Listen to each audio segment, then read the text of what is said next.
কবি রবীন্দ্রনাথ ঠাকুর।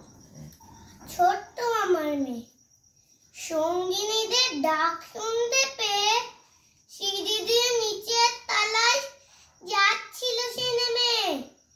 অন্ধকারে ভয় ভয় থেমে থেমে হাতে ছিল প্রদীপ খানি, আঁচল দিয়ে আড়াল করে চলছিল সাবধানে। আমি ছিলাম ছাদে তারায় ভরা চৈত্র মাসের রাতে।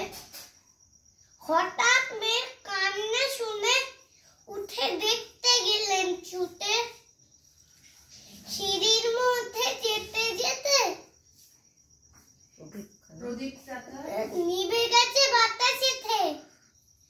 সুধাই তারে কি হয়েছে বামি, সে কেঁদে কয় নিচে থেকে হারিয়ে গেছি আমি তারায় ভরা চৈত্র মাসের রাতে।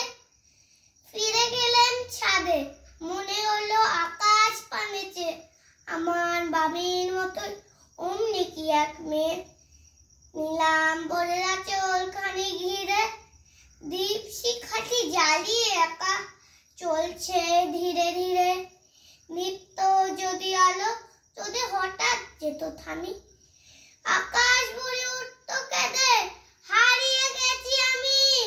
খুব সুন্দর। তো মাঝখানে থেমে গেলে